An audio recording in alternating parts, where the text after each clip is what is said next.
சார்ந்து சொல்வது ஒன்று. என்னுடைய இனிய நண்பர் இலங்கை ஜெயராஜ் சொல்வார், அதை கொஞ்சம் டெவலப் பண்ணி சொல்வேன். எல்லாருக்கும் பிடிச்ச விஷயம் இந்த உலகத்தில் என்னன்னா கிரிக்கெட். கிரிக்கெட் யாருக்கு பிடிக்காது? எல்லாருக்கும் பிடிக்கும். இந்த கிரிக்கெட்டுக்கும் கீதைக்கும் ஒன்றும் வித்தியாசமே கிடையாது சார். கிரிக்கெட் நீங்க பாத்திருக்கீங்க, மைதானத்தில் ஒருத்தன் ஆடுறதுக்காக வரான். ஆடுறதுக்காக ஒருத்தன் வந்த உடனே அவனுக்கு பந்து போடுறதுக்காக ஒருத்தன் வரான். இது வரைக்கும் கரெக்ட், எந்த தப்பும் கிடையாது. ஏன்னா ஒண்டிக்கு ஒண்டி, அதான் நியாயம். ஒருத்தன் ஆட வந்தான், ஒருத்தன் பந்து போட வந்தான்.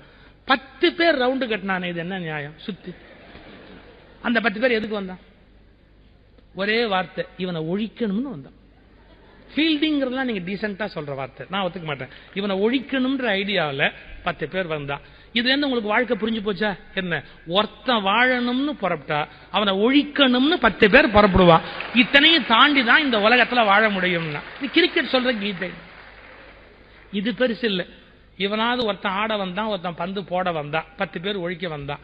10,000 பேர் அங்க எதுக்கு வந்தான்? 10,000 பேர் எதுக்கு வந்தான்? ஒரு வேலை வெட்டி இல்லை இருந்தா வருவாங்க. அவன் என்ன பண்றான் பாருங்க, அந்த 10,000 பேரும் என்னன்னா 4 அடிச்சாலும் 4 கத்துறான், அவுட்னாலும் அவுட் அப்படின்னு கத்துறான். கத்தணும்ன்ற முடிவோடு இருக்கிறான். எதுக்கு என்னெல்லாம் கிடையாது. 4நாலும் ஒரு சத்தம் தான், அவுட்னாலும் ஒரு சத்தம் தான். இந்த பழைய சினிமா பாட்டு ஒண்ணு இருக்கு, வாழ்ந்தாலும் பேசும் தாழ்ந்தாலும் ஏசும் வையகம் இதுதானடா. இதுக்கு ஒரு அருமையான எக்ஸாம்பிள் அது. என்ன, 4 அடிச்சாலும் கைதட்டி வாழ்த்துறான், அவுட்னாலும் கைதட்டி அவன் பாட்டு கத்திக்கிட்டே இருக்கிறான். இதுல நாம ஒண்ணு கத்துக்கணும். என்ன, நாம இந்த உலகத்துல வாழ்ந்தாலும் நம்மளை பத்தி 10 பேர் பேசுவான், தாழ்ந்தாலும் நம்மளை பத்தி 10 பேர் பேசுவான். ஏன்னா என்ன பேசினாலும் அதை பத்தி கவலையே படக்கூடாது. இது 2வது மெசேஜ். அதுல 3வது ஒரு மெசேஜ் இருக்கு. என்ன, சரி ஆட வந்தா, அவன் பந்து போட வந்தா, திடீர்னு இந்த 10,000 பிசாசு எந்திரிச்சு ஒரு கத்து கத்தம், அவுட் அவுட். அப்ப உண்மையிலேயே அவன் அவுட் இல்ல சார், இவன் அவுட்டே இல்ல. அப்போ அந்த சமயத்துல இந்த டிவி கேமராவை அந்த கிரிக்கெட் பிளேயர் மூஞ்சில வச்சீங்கன்னா 1.5 லிட்டர் விளக்கெண்ணையை பிடிக்கலாம். ஏன்னா அவன் அவுட் இல்லேன்னு அவனுக்கு தெரியும். ஒரு பையன் நம்ப மாட்டான். அவன் என்ன பண்ணுவான்? அந்த அம்பையர் கொடுக்கிற வரையில அவன் அப்படியே சோர்ந்து போய் நிற்பான். இந்த 10,000 பிசாசும் அவங்க சொத்தை கொள்ளையடிக்கிற மாதிரி அவுட் அவுட். கடைசியா அந்த அம்பையர் நாட் அவுட். அவன் ஒரே ஒரு ஆளு, நல்ல ஒருத்தர் இருப்பான் அம்பையர்ல, ஒரே ஒரு ஆளு. அவன் நாட் அவுட்னு கொடுத்த உடனே இந்த 10,000 பிசாசு அப்படியே புஷ். என்ன உண்மை விளங்குச்சுன்னா, வெரி சிம்பிள். அதாவது நியூமரிக்கல் ஸ்ட்ரெங்க்த்னு சொல்ற 10,000 எவ்வளவு பெரிய எண்ணிக்கை, நியூமரிக்கல் ஸ்ட்ரெங்க். அம்பையர்ங்கிறவன் யாரு? ஒத்த ஆளு. நியூமரிக்கலா கணக்கு பார்த்தா 1, அது 10,000. ஒரே ஒரு உண்மை என்னன்னா, அசத்தியத்தின் குரல் எண்ணிக்கையில் வலிமையாக இருந்தாலும் சத்தியத்தின் மெல்லிய ஒற்றை குரலுக்கு முன்பாக அசத்தியம் ஒடுங்கி உட்கார்ந்து விடுகிறது. அசத்தியத்தினுடைய குரல் வலிமையா இருந்தா கூட சத்தியத்தின் மெல்லிய ஒற்றை குரலுக்கு முன்பு அது எடுபடாது.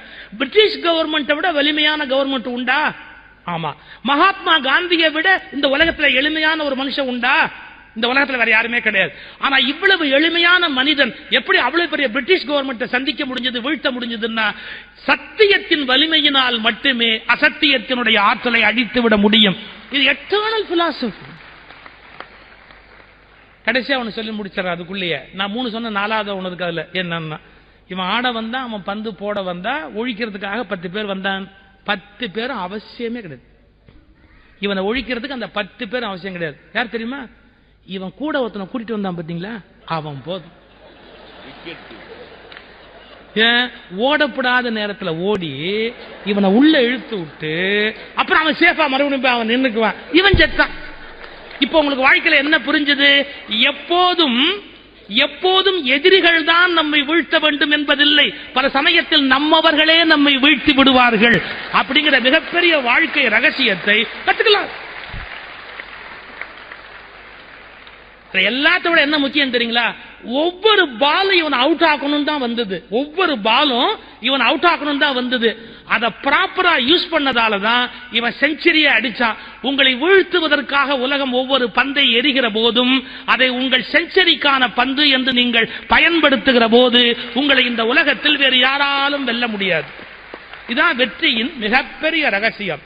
எனவே ஆனந்தமாக இருங்கள், வாழ்க்கையின் நிஜங்களை நிஜங்களாகவே சந்தியுங்கள். எதிர்த்தரப்பை பற்றி கவலைப்படாதீர்கள். நாம் நிம்மதியாகவும் நிறைவாகவும் இருப்பதுதான் பூரணமான ஒரு வாழ்க்கை என்பதை புரிந்து கொள்ளுங்கள். நம்முடைய விருப்பப்படி இன்னொருவர் இருக்க வேண்டும் என்று கட்டாயப்படுத்தாதீர்கள். யாரையும் அடிமைப்படுத்தாதீர்கள்.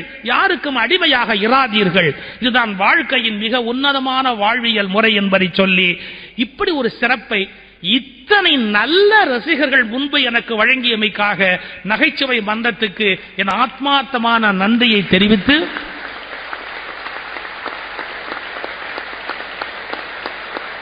என் மிகுந்த